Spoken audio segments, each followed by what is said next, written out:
This diamond you see over here, these spices you see over here, and this really interesting lal batti actually have more to teach you about personal finance than all the Excel sheets we have ever used to teach you about personal finance.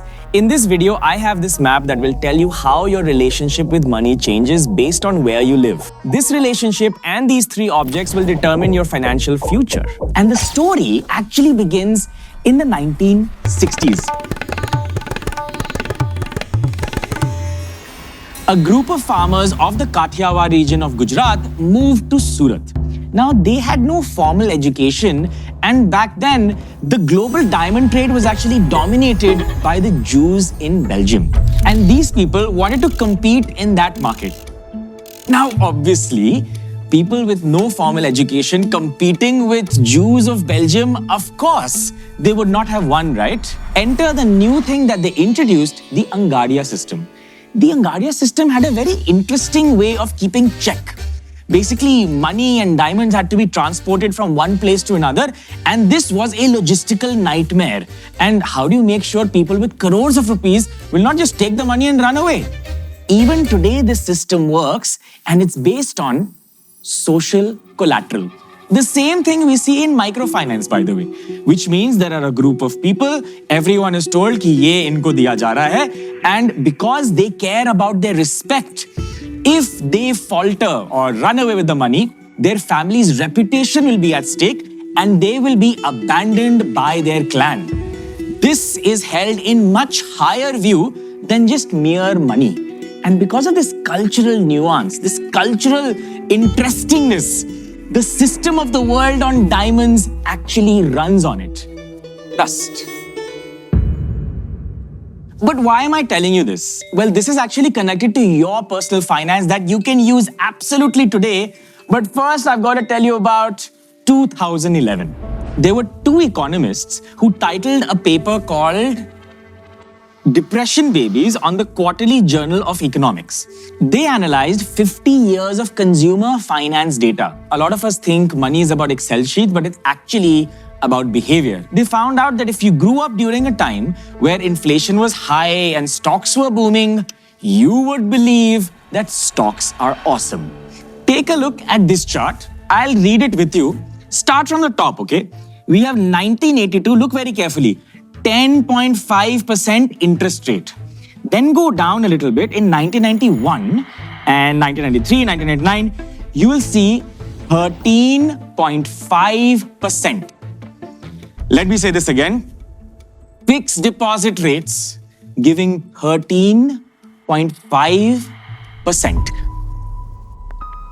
Now you tell me, when your father, your chacha say, बेटा इससे तो FD करा दे 2.5 लाख के आगे काम आएगी तेरे। तो एफडी से कॉलेज छोड़ने जाऊंगा यार मैं। कॉलेज जाओ मेट्रो से और एफडी कराओ 2.5 लाख की चलो। Are they screaming their nostalgic past when they were getting 13.5% back then? Or are they looking at logic and an Excel sheet of what they're getting today? Then let's go a little lower. You will see that in 2023, it's 6.7% is the lowest number.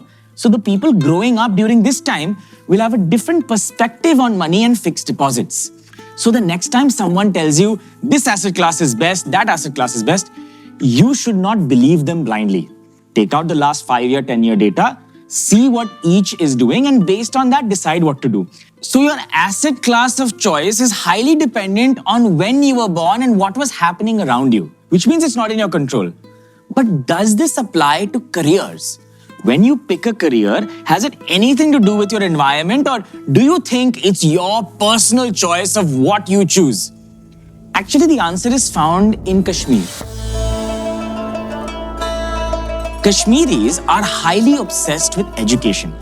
In fact, the administrative offices used Sanskrit and Persian for a very long time, and this script, the Sharad script, was used for hundreds of years, which meant that a lot of administrative work required literacy. However, very recently, the last few decades have had a lot of disruption in that area geographically, which means people feel insecure about their future. So when people have to move and don't feel secure about the land they stay on, their only way to feel secure about their future or have some sort of sense of control is having education. The logic was simple. If you're educated, you will get a job. But in those regions, private jobs do not thrive, as in not as much as, say, Pune or Bombay or Delhi. So then, if you need a job, what do you think? Government jobs. Kashmiris want to become IAS officers or have some sort of government job, तो सब लोग उस race में लगे हुए हैं to secure their future. Another example is right here in Bihar. My mother was born in Bokaro. वहाँ पे back then when she was growing up, उतना opportunity नहीं था. There wasn't so many opportunities for private jobs back then. So everyone was obsessed with education. Why? To become a government officer. So it's interesting that career choices are really dependent geographically, culturally, what time you live in, and what people talk around you. Those normal small talk, small beliefs become big decisions of who you become in the future. Now let's move towards the west of India. Now the Kathiawar region are very interesting because here the hero is the businessman, the merchant. But what were the situation that such a large population actually does perform trade as their main profession? So there are two interesting things. The first thing is, look at the land. It's arid, erratic rain. Farming is difficult. It's not like the northern part of India, like Punjab, jahan pe the land is considered fertile. So over here, farming was considered tough because it is not predictable. The other option was that they could be warriors. But a large population in that region follows Jainism, which is ahimsa. So that option is also not available.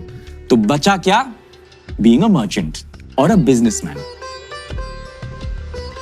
The businessmen believed in trade because the roads never moved and the constant of the sea was always there. So if they had to participate in trade, they could do it, well, all the time. And this profession did not have a sword.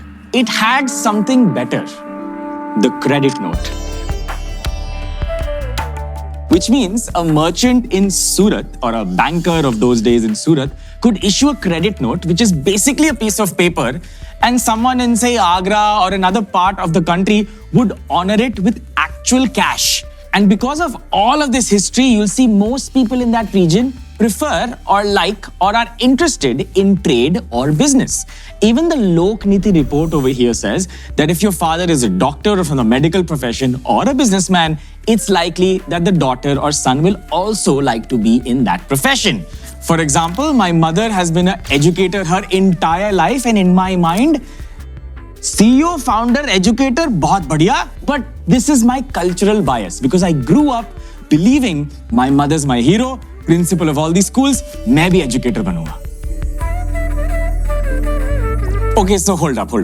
So we're saying these cultural talkies that happens while you grow up, it affects your career as well. But what about money perception? What about your investments? How does that change? Think about this. In 2009, a bunch of researchers asked two groups how they would invest a certain amount of money in stocks. We had an American group and we had a Chinese group. The Americans invested higher in the stocks that were already doing well. The Chinese actually invested lesser in those companies and invested a little more in the erratic stocks. Now, the logic here was very interesting. The Americans said that when a stock is doing well, we think it is likely to continue to do well. But the Chinese said, because these stocks are doing well, it's possible that they fall, so we will invest less and invest in these other stocks which have not gone up. Now, no one knows where these stocks will go, but the cultural bias here is simple. America has a safety net. The worst case scenario in America is some other country's best case scenario. So they are used to good things becoming better and better things becoming excellent. And this is called cultural cognition. How you perceive investments comes from how you perceive risk and safety. So each culture has their own biases because of their own pure, rich history. But the most interesting is a South Indian wedding. I have tons of South Indian friends. Dada chalte to mas, dada hilte to mas. And when I went to these weddings, everyone was wearing gold. Like lots of gold. You know what I'm talking about, right? बहुत gold होता है South Indians के पास. Why? And the answer is in 1st century AD in Rome. A Roman senator stood stood in front of the Senate and said, Rome is going bankrupt. Because the women were buying spices and pearls from the Coromandel coast, which is Tamil Nadu. Now, since it was trade back then, they couldn't give wool. Rome didn't have anything in exchange. So they gave gold coins. The spices actually turned to a trade surplus for South India because that became the default currency, gold, for 2,000 years, which is interesting because in South India, even today, 2025, 2026, when someone gives away gold in exchange for money, as in girvi rakh diya, that is not considered bad in South India because it's working capital. It's how it's been for thousands of years. But in North India, if I go and tell my mother ki gold girvi rakhna hai, it's not at all acceptable because maybe we don't have that rich history that South India did, and it's seen as bankruptcy and desperation. So interesting, right? Same asset, same function, but different perceptions. Now here is the most important point which will make you change your finances today. Write down all your money milestones and experiences based on emotion. I'm talking about greed. I'm talking about fear. I'm talking about anxiety. I'm talking about amazing highs and amazing lows that happened when you were 5 years old, 7 years old, 10 years old, 15 years old, and until you were 20 years old. Write down those events which really changed you emotionally, not monetarily, emotionally. And once you write that, give me a correlation. Is that why you shop so much? Is that why you invest so much? Is that why you're always in debt? Is that why you're never in debt?